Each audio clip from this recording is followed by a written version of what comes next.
छत्तीसगढ़ में शिक्षा माध्यमिक शिक्षा मंडल पर मौजूद हूं और एनएसयूआई के जो तमाम कार्यकर्ता हैं और अध्यक्ष है, उनका आरोप है कि 13 तारीख को हिंदी का पेपर लीक कराया गया था।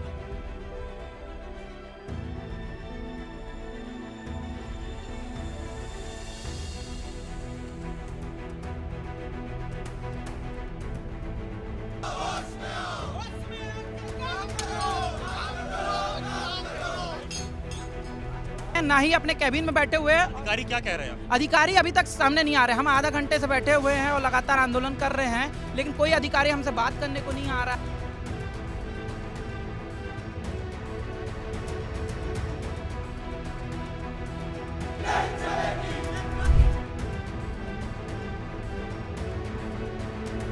इसी के माध्यम से उन्हें पता चला था कि हिंदी का जो पेपर है वो लीक किया गया था।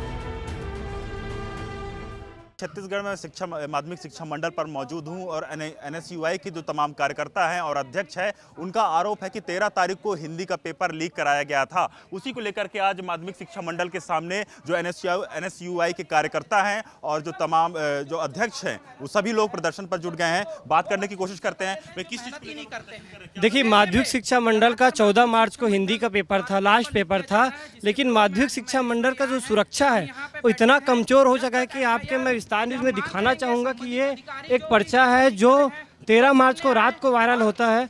यही पर्चा 14 तारीख को जब सेट बी का एग्ज़ाम आता है, जब सेट बी का एग्ज़ाम पत्र आता है, तब बच्चों बताते हैं कि जो पर्चा एक दिन पहले वायरल हुआ है वही पर्चा हमारे पास आज क्वेश्चन पेपर में के रूप में मिला।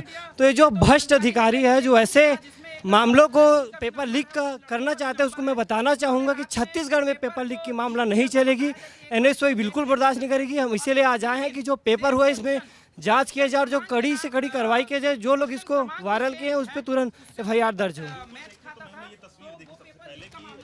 दावा कर रहा है कि ये जो पेपर लीक जो हुआ है ये व्हाट्सएप का स्क्रीनशॉट लिया गया है। इसी के माध्यम से उन्हें पता चला था कि हिंदी का जो पेपर है वो लीक किया गया था। इसी को लेकर के एनएसयूआई आज लगातार प्रदर्शन कर रही है। ये देखिए, ये चैट है, ये देखिए, एक बार देख लेना। ये देखिए, ये चैट है और ये क्वेश्चन पेपर की फोटो है जिसे लेके आज एनएसयूआई प्रदर्शन कर रही है। इनका दावा है कि जो पेपर हिंदी का लीक हुआ है उसके साथ साथ और तमाम जो पेपर रहे, चाहे इंग्लिश हिंदी के जो भी रहे होंगे, वह सभी क्वेश्चन पेपर लीक किए गए हैं। आप लोगों को कैसे अंदाजा हुआ कि पेपर लीक हुआ, कैसे पता चला?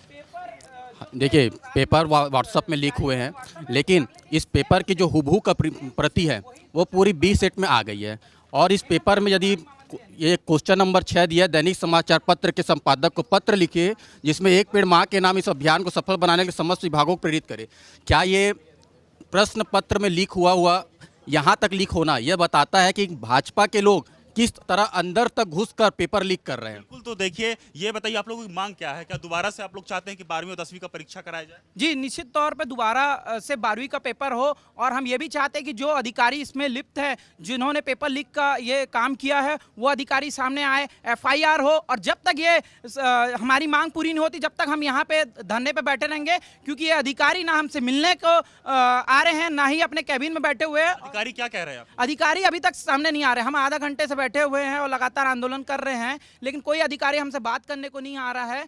इन लोग पेपर लीक तो कर देते हैं, लेकिन जब भी हम उस मामले को उठाते हैं और इनसे बात करने आते हैं तो ये अपने कैबिन में बैठे रहते हैं। आप लोग क्या करेंगे अगर आप लोगों की मांगे पूरी नहीं की गई? तो कब आप लोग क्या बड़े स्तर पर आंदोलन करेंगे? हम पे एफआईआर कर दे कोई दिक्कत नहीं है, लेकिन बच्चों के भविष्य के साथ खिलवाड़ करना हम कतई बर्दाश्त नहीं करेंगे। और एनएसयूआई लगातार यहाँ आंदोलन पे बैठे रहेगी जब तक ये लोग समिति नहीं बना लेते, समिति की जांच के आदेश नहीं दे देते, एफआईआर नहीं कर देते और वो अधिकारी और जो व्हाट्सएप में जो जारी करते हैं उनको सामने नहीं लाते, तब तक हम आंदोलन पे बैठे रहेंगे।